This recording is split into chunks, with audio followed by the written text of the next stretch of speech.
The very first thing I want to tell you about pig farming is that before you venture into the business, hmm, try and do a research about if people consume pig a lot in that place you find yourself. I don't know why you want to venture into pig farming, but there are so many ways you can make money in pig farming. I just want to, okay, you just imagine that you want to start selling pork meat to people. Before you start selling that pork meat, find out if people consume pork meat where you are. And if eventually you notice that people don't buy pork meat very well, then the next thing you to do is to start small. That means you'll be going to farm to buy some part of pig, then you cook it and display in a busy place. I repeat, in a busy place where people pass a lot, so that they can be buying those pork meat from you. So that is what I'm trying to say. What I'm trying to say in essence is that just find a place or do a research about where you want to venture into you want to venture into. Know if pig meat is of high demand there, because it is not everybody that consumes pork meat. And going back to the farming aspect, find out if people do buy. Normally, if people buy if people sell pork meat in your area, that means they'll be buying live pig from farmers. I hope you are getting me. If people buy pork meat if people sell pork meat in your area, that means they'll be buying live pig in that area. So that is what I'm trying to say here. If eventually you find out that people buy a lot of pig in that place you find yourself, the next thing to consider is those breed that you need to buy that that adapt to climate change. And one of those breeds are wildlife. The picture will be on your screen. And the second one is dance drain. That is dance drain, yeah. So or lance drain. So that is these two common breed I know. There are more. There's another one called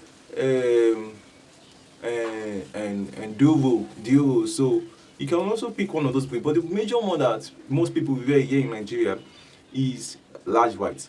So you can also consider those breed as one of, if you want to start selling. I'm saying this in two aspects: if you want to sell and if you want to wear. So if you want to wear, you go for large white and large white. So that is for people that want to wear. The next thing you need to do is to get a land. So I don't know your capacity. I don't know the kind of capacity you have in mind, but if you are starting from small, I think one plot is okay, or half plot is also okay, but the numbers will be very, very small. Now the housing aspect. I think the best way to understand the housing is not watching from a video, but it's actually going to a farm. Going to a farm, you'll be able to know that, okay, this is how an housing is.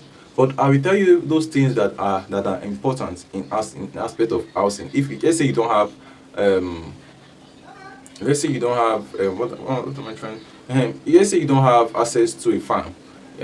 This is what that need to be there. One of the very first one is ventilation. Let's say the block can be, let's say, 5 inches height or 6 inches height, or let's say 5 inches height. All right. So that 5 inches, the remaining is just a wooden at the four corner. Then the rest is roofing. So wind can be coming into the farm. Aside that, another thing is drainage. Try as much as possible to lay out your farm in a place where people will not complain that the smell from the pig is too much. Another thing is try as much as possible to dispose those faces in far away from the farm.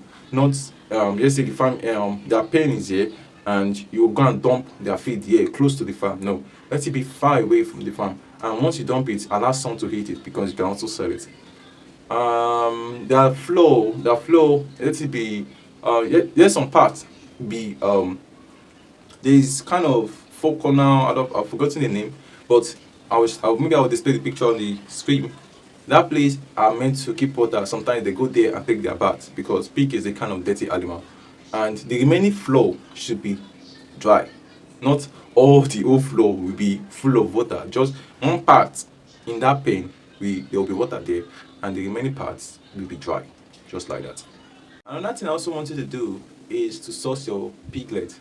Sourcing your piglets can be can be a kind of challenging, but I also tell you what you need to do, because some farmers do sell um, some sabotage piglet to farmer due to they want to cover their money. But this is what you need to do. For you to know a healthy piglet, first of all, the piglet will have clear eyes. The second thing, the skin of the piglet, it should have a smooth skin. And the last one, the pig will be very, very active. And aside that, not only active, the behavior, when you try to catch it, it will run away. So that is one of the things you also need to take note of. And I forgot to mention something to you. Now I'm just remembering it. Let's say you are not at the beginner stage. You are past the beginner stage. Please and please don't put piglets and a pregnant pig together. That is a very big mistake. Don't put a piglet and a pregnant pig together. It's very, very bad. So another thing I also want to tell you in this video is feeding. All right. Please and please, pig consume a lot, and don't think like only feeding them with formulated feed. Go to the market, buy anything like condensed feed, like fruit, anything that's pig consume mostly everything. Pig consume almost everything. Even they consume black soldier fly. So they consume everything. Don't just focus on feed formulation. If you want to focus on feed formulation, it's fine. But these are the things you need to do. From that day old, you can give them starter. But when they get to 2 months to 4 months, you give them goer. Then from 4 months to whenever you want to slaughter them, give them finisher. So that is the simplest way if you want to go into feed formulation. But aside that, pig eats almost everything. Almost everything. And you as a beginner, I guess you don't know how to, like, the health aspect. I would like to tell you much, but I won't tell you much because I want you to go and meet a veterinary doctor so that the veterinary doctor will tell you more of what to do. First of all, hygiene is very, very important. Hygiene is very, very important. And the second thing is deworming. Alright, as I said before, whenever you want to throw your feces of the pig, don't keep it next to the farm. Take it outside, far away from the farm, because if you keep it to the farm, there are chances that that disease can transmit this and that feces can transit disease to the farm. So please take it outside to avoid any kind of disease, and try to make sure that the farm, which is the pen, is clean.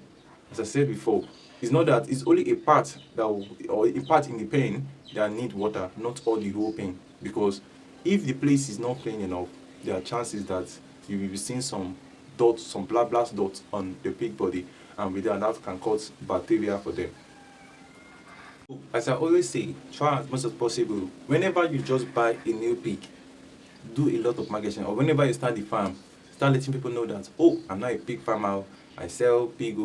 And this thing I'm about to say is for those that are risk takers, like those people that face a lot of challenges, that can endure challenges. As I said before, you can also go into selling your own pork meat. You can say, okay, let's say my farm is Mr. Tunde Farm. Then the place you sell your pork meat, you can say Mr. Tunde Pork Meat. You can sell that pork meat in raw, or you can sell it as a cooked one or a fried one. So just display it where people are passing. Trust me, you will start seeing people start using their fork to pick pork meat like this. Just like that. So it's not a must that you must sell to retailers. Trust me, you can sell your pork meat as a farmer yourself. So that is all I have to tell you in this video.